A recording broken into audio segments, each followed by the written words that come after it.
Kush? Nuk u bë padi. Po ç'u bë? Shiko, në Hag vetë me një marrëveshje. U bë marrëveshje? Është ajo që ti shpjegove, por ne vemi në Hag thanë. Po, dhe mbasi ti bie dakord, palët bën një marrëveshje speciale. Quhet ajo, special agreement, ku i shtojnë, sepse ky është gjyq civil, nuk është gjyq penal. Nuk është atë dhe i shtrojnë. Jo, po na shpjego këtë tani atje në Hag është proces civil apo penal? Civil. Është dhe marrëveshja e kam dërguar, është. Jo, dakord, po pse po jo atje u vran 44 ushtarë? Problemi është që atje bëhet për përgjegjësinë civile. Nuk ishte për përgjegjësi penale. Po përgjegjësi penale nuk u bën. Ja, ky është. Ky është special agreement. Conclude.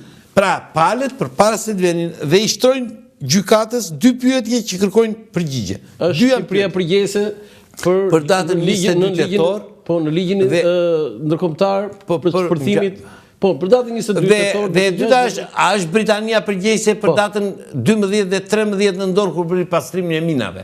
Këto janë 2 pyetjet që i shtrojnë gjykatës dhe mbi bazën e kësaj marrëveshje, që ja ku është Beckett dhe Karaman Ylli. Pra, mbi bazën e kësaj marrëveshje ka filluar gjyqi. Po pse nuk kishte përgjegjës penal? Se u vran.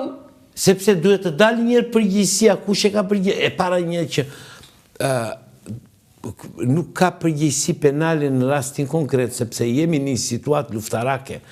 Aty nuk kemi që të thuash përgjegjësi penale, duhet të shkelet e drejta ndërkombëtare e luftës. Ne jemi në kohë paqe, ka hyrë brenda, domethënë. Se kjo është një lloj Pearl Harbor, po edhe në Pearl Harbor nuk ka përgjegjësi penale, sepse është situatë lufte.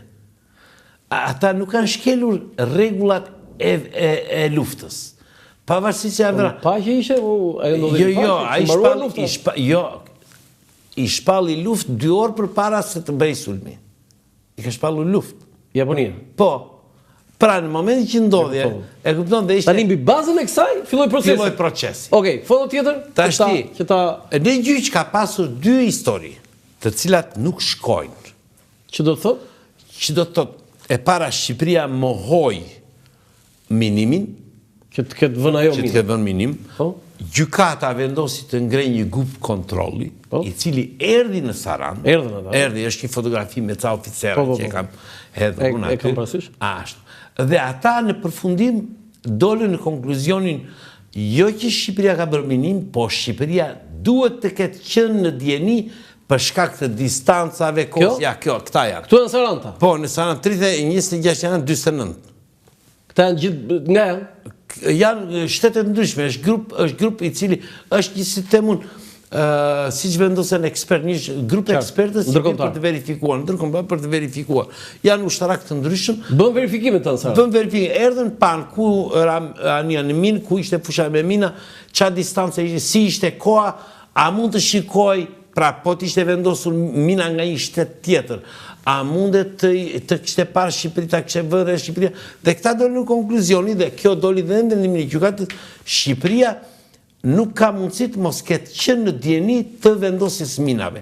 Jo që ka vendosur mina. Shu është, Po, pra dhe për këtë arsye, duke qenë se ti ke qenë në dieni të vendosjes minave, je fajtor për këtë, sepse minat janë vendosur në ujërat e tua. Po, Shqipëria kishte profesor në Hag?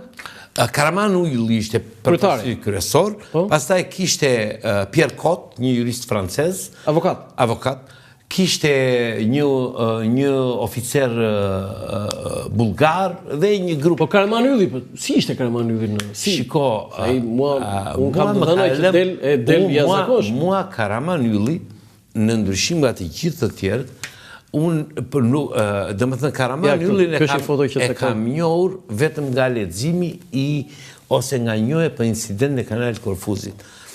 Më del njeri shumë i zgjuar, shumë intelektual, shumë diplomat. Do më thënë një nivel klasi. Një nivel klasi. Do më thënë dhe kjo ishte, do më thënë, problemi që ndodhi